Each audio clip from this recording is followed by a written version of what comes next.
Painted application ધોરણ 6 થી 12ના વિદ્યાર્થીઓ માટે અપડેટ થઈ ચૂકી છે. આ એપ્લિકેશનમાં શું છે? બધા જ વિષયના વિડીયોઝ છે. ગુજરાતની બેસ્ટ ફેકલ્ટી દ્વારા લાઈવ લેક્ચર્સ છે. આઈએમપી પ્રશ્ન છે, ટેસ્ટ સિરીઝ છે અને ગુજરાતના તમામ વિદ્યાર્થીઓ સાથે તમે તમારી કમ્પેરિઝન કરી શકો છો. ગેમિફિકેશન છે અને બીજું ઘણું બધું. તો તમે એપ્લિકેશન ડાઉનલોડ ન કરી હોય તો ડિસ્ક્રિપ્શનમાં લિંક આપી છે. હમણાં જ પ્લે સ્ટોર ઉપર જાઓ અને એપ્લિકેશન ડાઉનલોડ કરો. ઘરે બેઠીને સરસ મજાનું ગુજરાતની જોરદાર ફેકલ્ટી સાથે ભણો, સારા માર્ક્સે પાસ થાઓ. કિંમત શોધો. નંબર 1. હવે કિંમત શોધવાની કીધી એટલે વર્ગ જે કરવાનું હોય એ કરવાનું, બરાબર ને? ધ્યાન રાખો. આપણે પહેલા દાખલામાં કીધું છે કે 3 ની 0 ઘાત વત્તા 4 ની -1 ઘાત ગુણ્યા 2 નો વર્ગ. આવું જ છે ને? જોઈ લેજો, કઈ ભૂલ નથી ને રકમ. ઓકે, હાલો હવે જુઓ શું છે ભાઈ. યાદ રાખો, કોઈ પણ આંકડો હોય એની 0 ઘાત હોય એટલે જવાબ 1 આવે. 25 ની 0 ઘાત એટલે 1, 500 ની 0 ઘાત એટલે 1, 4 ની 0 ઘાત એટલે 2. કેટલા આવે? હું 2. તો 3 ની 0 ઘાત એટલે જવાબ કેટલો આવે? 1 આવે. કેટલો આવે? 1. કોઈને કઈ ડાઉટ? 500 ની 0 ઘાત હોય તો 1, 49 ની 0 ઘાત હોય તો 1. કોઈ પણ નંબર હોય, આંકડો હોય, પછી પ્લસમાં હોય કે માઇનસમાં 0 ઘાત હોય એટલે જવાબ 1 આવે. આગળ વ્યા જાય. વત્તા 4 ની -1 ઘાત. 4 ની -1 ઘાત તો એ પ્લસ કરવા માટે આપણે 1/4 એની 1 ઘાત કરવી પડશે ને. આ 1 ઘાત જે માઇનસ હતી એ કેવી થઈ ગઈ? પ્લસ થઈ ગઈ. કોઈને કઈ ડાઉટ? માઇનસ ઘાત હતી એટલે એને છેદમાં લઈ ગયા. હાલો આગળ વ્યા જઈએ ભાઈ. ગુણ્યા 2 નો વર્ગ કેટલો થાય? 4. એટલે 4 એમ નામ રાખ્યા. 2 નો વર્ગ 4. હવે ધ્યાન રાખજો, મને બહુ આવડે નહીં, હું તો અભણ, તમને ખબર છે ભાઈ. હાલો 1 એમ નામ વત્તા એમ નામ 1 એમ નામ 4 ની 1 ઘાત એટલે 4 એમ નામ અને ગુણ્યા 4 એમ નામ. ટૂંકમાં મેં 4 ની 1 ઘાત હતી એટલે 4 કર્યા, બીજું કાંઈ નથી કર્યું. હવે લસા લેવાનો. શું કરવાનું?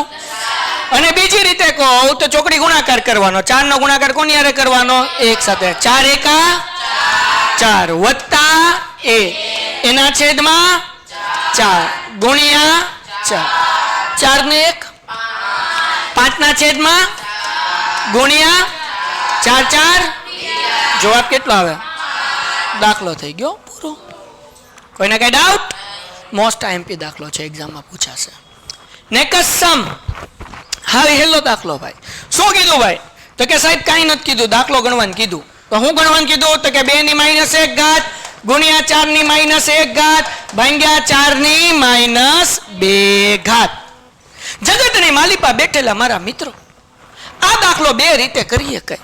તો હું તમને એક જ રીત કરાવું એટલે તમારે કન્ફ્યુઝન ન થાય, બરાબર ને? કન્ફ્યુઝન થવું જોવે, થાય એ બધું હાલે પણ કન્ફ્યુઝન ન હાલે. તમે કીધું એમ હાલી દો. હાલો આદલ યાદ આવીએ. હું તલવાનું છે તો મોધ તલવાની. હું તલવાની? હવે જરાક ધ્યાન રાખો. તો ભાઈ દાખલો કરીશું 2 ની, અહીંયા હું લખી નાખું છું -1 ઘાત. કોઈને કઈ વાંધો? 2 કાઉન્ટ્સની અંદર મૂકી દીધું ને -1 ઘાત મૂક્યો ગુણ્યા આ 4 ની -1 ઘાત છે તો આ મૂકી શકું. 2 નો વર્ગ 4 થાય. 2 ની જગ્યાએ હું મૂકું છું 2 નો વર્ગ 4 થાય ને એટલે એમ મૂકું ને. અહીંયા કેટલા મૂકું છું? -1 ઘાત એમ ન.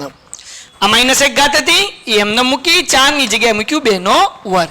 કોઈને કઈ ડાઉટ નહીં? તમને કઈ ડાઉટ ન જ હોય ને બાપા. ભાંગ્યા 2 ની કેટલી ઘાત? -2 ઘાત એમ ન. કોઈને કઈ ડાઉટ? આગળ રહ્યા જઈએ. મને બહુ આવડે નહીં હો. 2 ની -1 ઘાત એમ ન ગુણ્યા 2 2 એકા પણ કેવા? -2. મેં હમણાં શીખવાડ્યું ને ભાઈ, એક ઘાત કાઉન્ટ્સની અંદર હોય, એક ઘાત કાઉન્ટ્સની બહાર હોય એટલે 2 નો ગુણાકાર થાય. 2 એકા 2 પણ કેવા ભાઈ? -2 ભાગ્યા 2 ની -2 ઘાત. હાલો હવે આધાર હરખા છે. અહીંયા બગડો, અહીંયા બગડો, અહીંયા બગડો. તો આધાર સરખા હોય, ગુણાકાર હોય તો ઘાતનો સરવાળો અને ભાંગાકાર હોય તો ઘાતની બાદબાકી. તો બગડો એકવાર મૂકું ભાઈ. જગતની માલિપા -1 છે એમ ન. અને એમ કહેવાય કે અહીંયા ગુણાકાર છે એટલે સરવાળાની નિશાની કરવાની. કરવાની કે નહીં કરવાની? અને -2 ઘાત છે મારે બાપલિયા એટલે એ કાઉન્ટ્સમાં મૂકવાનું. અને ભાંગાકાર છે એટલે શું કરવાનું? માઇનસ થાય અને અહીંયા મૂકવાના -2 ઘાત એમ નામ. ટૂંકમાં ગુણાકાર હતો એટલે સરવાળો મૂક્યો, ભાંગાકાર હતો એટલે બાદબાકી ઘાત એમ નામ. સાદું રૂપ આપીએ. -2 એમ નામ -1 એમ નામ વત્તે ઓછે ઓછા 2 થઈ ગયા. હાલો અ છે વત્તા 2 થઈ ગયા. આ વત્તા 2 આ ઓછા 2 એક પ્લસ છે ને એક માઇનસ છે એટલે તો વૈધું હું ભાઈ 2 ની માઇનસ આ માઇનસ ઘાત કાઢવી હોય તો ક્યાં લઈ જવાનું છેદમાં લઈ જાઓ ને એટલે 1 ના છેદમાં 2 કેમ મૂક્યું તો કે સાહેબ આ ઘાત એમને મૂકો માઇનસ છે છેદમાં એટલે પ્લસ થઈ ગયું 2 ની 1 ઘાત એટલે 2 જ થવાનું ને એટલે જવાબ મૂક્યો 1 ના છેદમાં 2. Painted, Painless Learning.